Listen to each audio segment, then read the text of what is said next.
We're also putting up this little trim right here around the edges because I want to have the trim done before we do the epoxy. That way I can put the epoxy here and then up the side so there won't be a seam in there.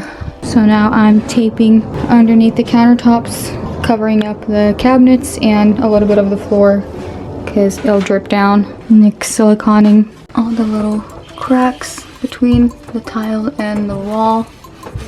It's looking good. It'll also make it stick a little bit better and not peel off there.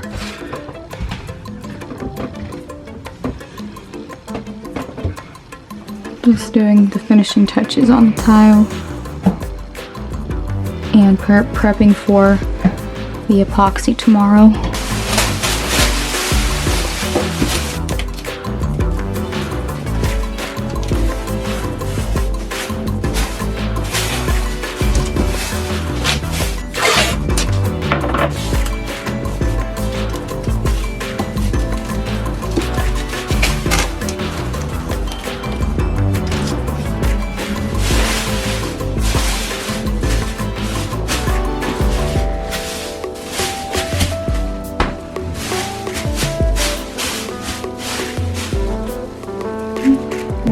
Everything is taped up. Yeah. Siliconed. I think I'll now wash these really well. Just get off all the little dusts and everything off of it.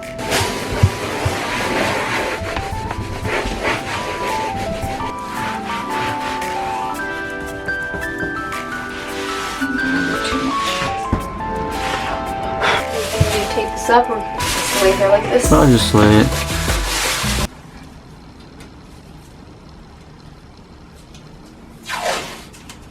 What do you find? Huh? You.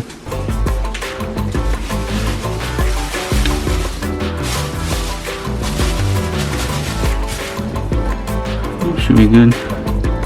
Yesterday we prepped this area to be able to do the epoxy today. Nick yesterday finished off this trim right here. We stapled it in, siliconed the staple holes, siliconed all the edges up here and down here. I taped it off first so we can have a clean line. And he also did 2 coats of paint as well on top. So everything's looking great. We cleaned off the top as well, so there is no dust, there's no dirt, everything is set. And we lined the cabinets and the floor a little bit with plastic, so when the epoxy drips off, it will not drip on the floor. So we did that here, and on this side the same thing. We just had to tape around the oven. So looks like everything is ready. You definitely have to make sure that your space is ready before you even mix, because when you mix the epoxy, that's it. You need to pour it out right away and get to work. You have to make sure your space is completely ready. The only thing that I'm worried about is that the instructions say that pretty much the epoxy, the space that you're working on, the temperature has to be between 70 and 75 degrees. So this camper was a little bit cooler than that. It's still spring, so the nights get really down to 50. So we are turning on the heater a little bit to let it heat up a little bit, because it does feel pretty cold still. So we're gonna let it heat up for about an hour, and then we're just gonna start mixing the epoxy. So while we're waiting for the countertops to warm up from the night, that'd go over the supplies. For the pigments, I got these on Amazon. It's a pack of, I think, 10 different colors, but the reason I picked this one is because it had the charcoal black, the charcoal, the pearl white, and it had a few options for a gold. But it has some pretty colors of pigment. Look at this mermaid dust. It's like an iridescent. So my plan is to pretty much dump the entire pack of pearl white and make it more white instead of clear. We're going to use foam rollers to roll out the epoxy.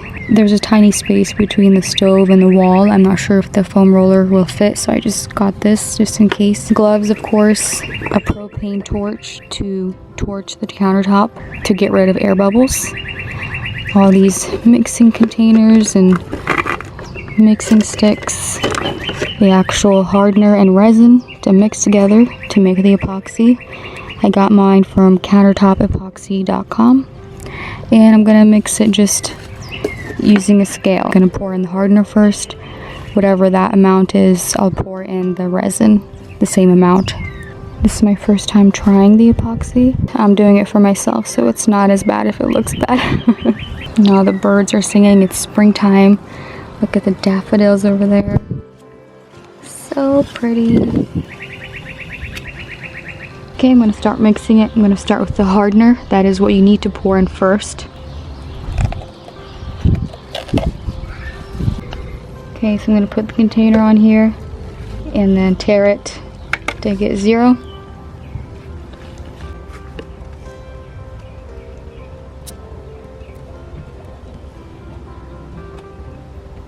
So this looks like it's about 2/3 gone, so I'm gonna leave that. So we have 1 pound, 2.2 ounces. So I'm gonna tare it again and make sure I pour in the resin, 1 pound, 2.2 ounces. To open this up. Okay, 1 pound, 2.2 ounces. Let's watch the scale.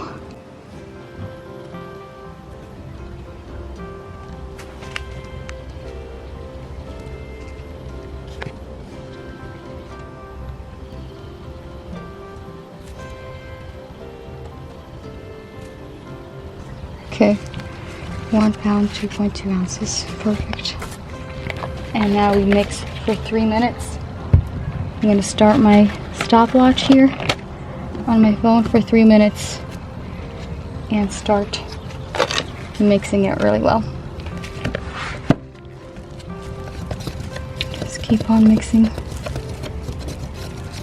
Scrape the sides on the bottom.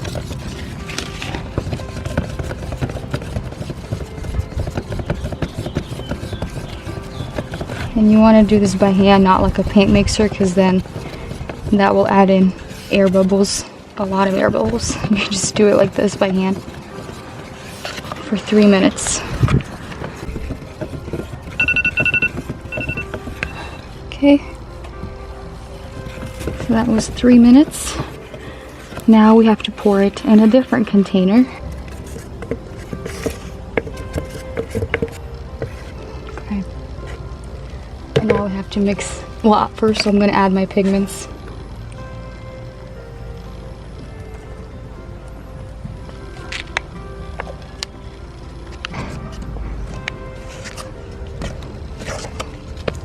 Oh, that's gonna be so pretty.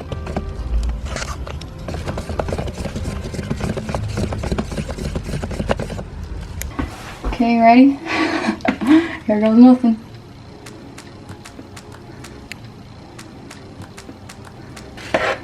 Okay.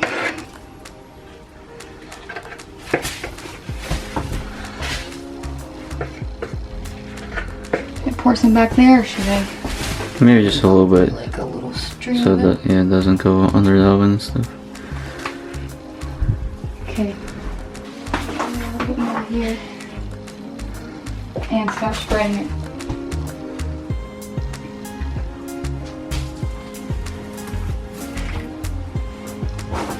Just spread it around as evenly as you can.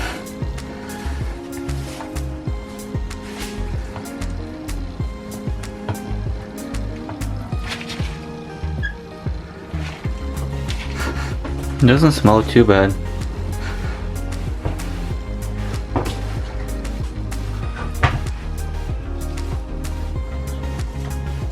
I'll probably need that sponge thing over here.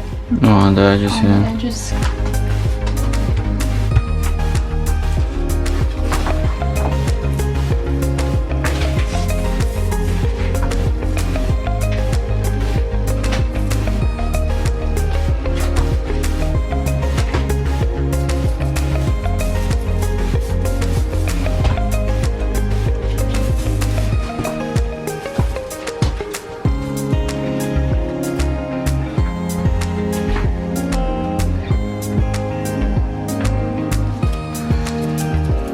Yeah, I like the pearl because it looks like Yeah.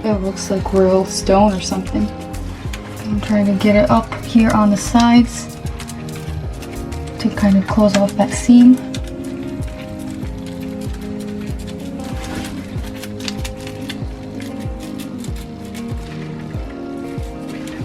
And it's definitely nice that we did like a big trim piece here on the side, because then it looks like actual thick marble granite.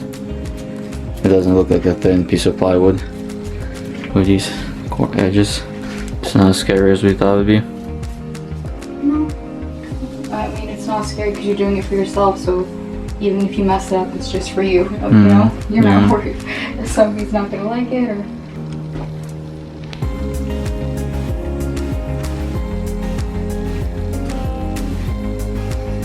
Oh no, it's definitely like hardening up on here. It's already starting to, see? Work pretty quickly when you pour it out.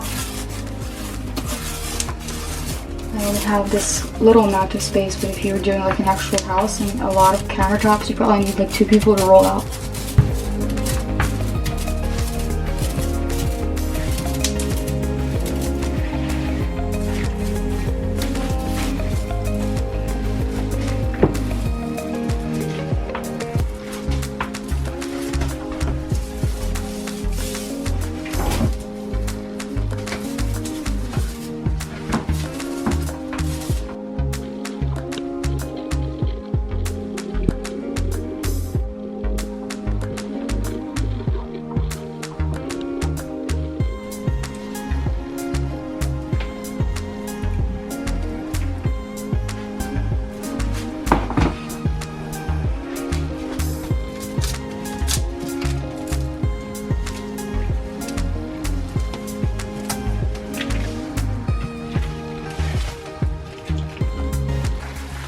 Talking about this little space right here. This thing fits perfectly in there.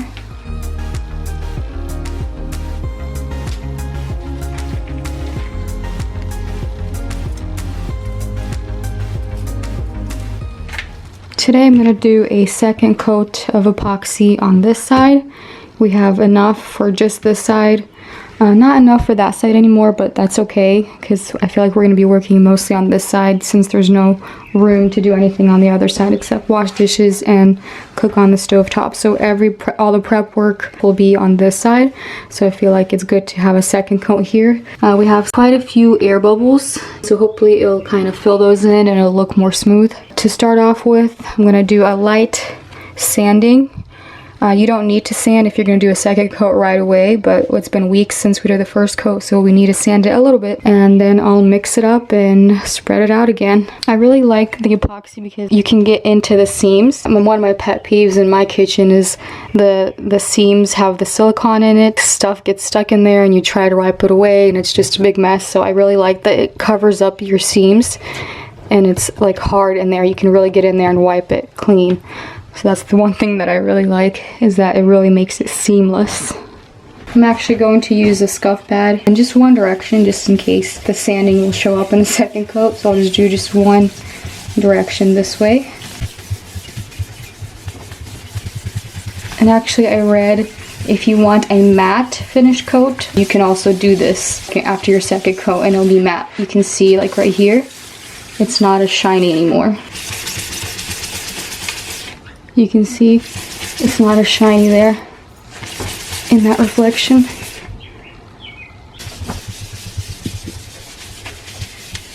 When I read that you can make it a matte finish coat with just sanding it down, I don't think that's a good way to make it matte top finish coat. I don't know how you would. You can actually see the minor scratches. I used a scuff pad, not even the fine grit sandpaper. Now I'm just wiping the dust off.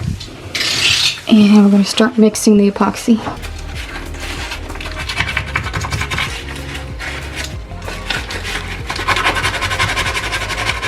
So I'm going to start mixing this up again. I'm going to use a scale to tare that hardener first. I guess I'll pour all of it out.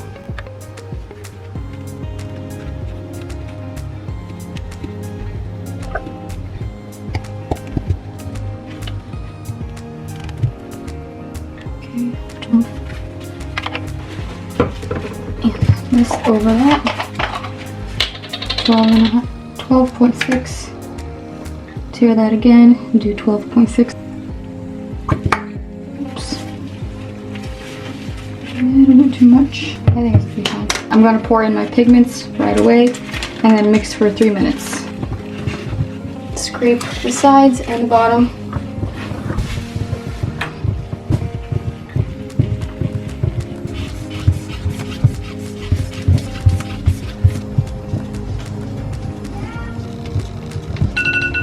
After you're done mixing for 3 minutes, you have to pour it in a new container.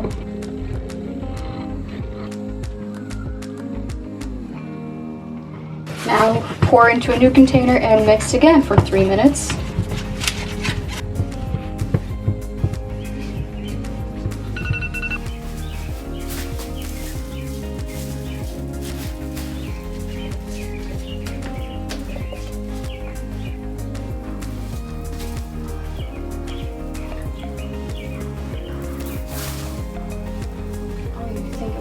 The little bubbles that we have.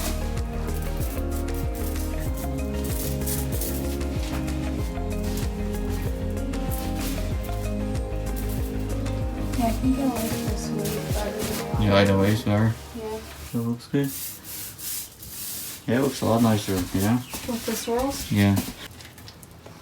Hopefully we get rid of the little needle bubbles. The trick is you want to cover it, but you don't want to get a lot, because then if you get a big, fat, thick layer, it turns yellow.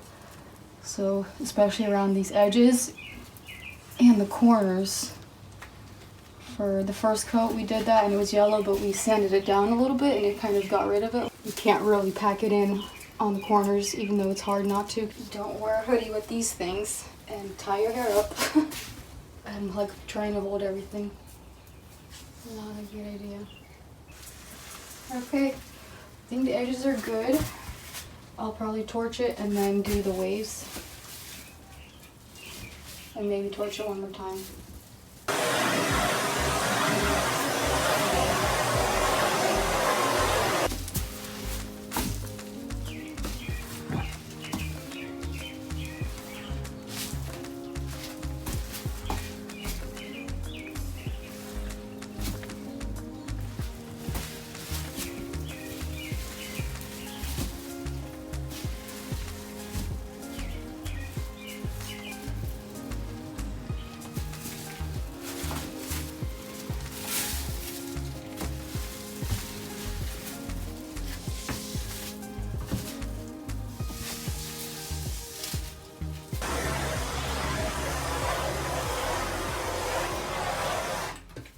Keep on going over the bottoms every couple minutes, I think.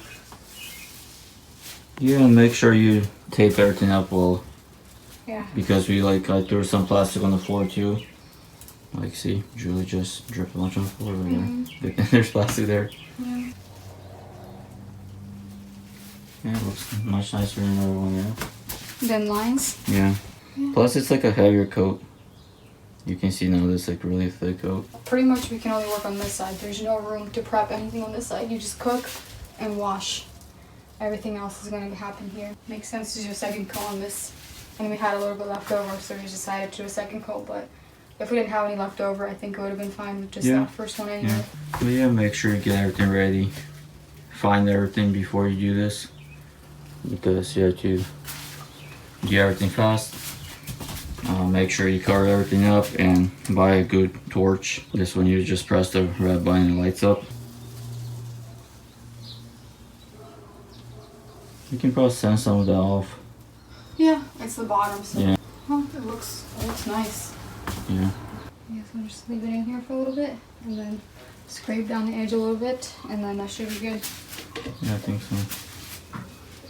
I'm gonna start ripping off the tape off the edges because now it's still easy to rip off. If you wait until it hardens, you won't be able to and you're just gonna have a giant mess.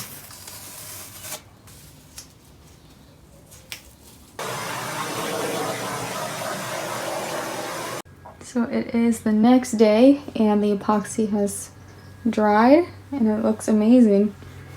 The second coat really did fill in all the little bubbles, so it looks really smooth.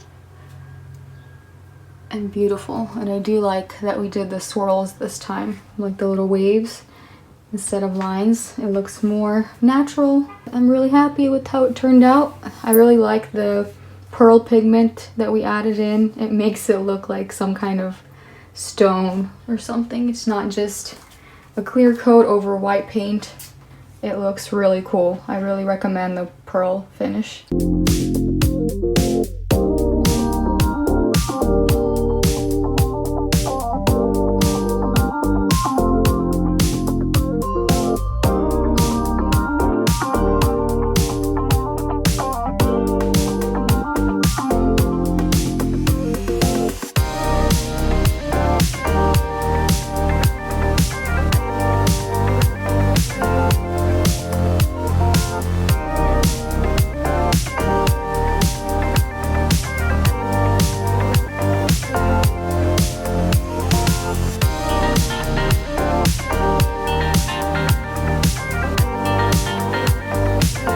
Did this exceed your expectations?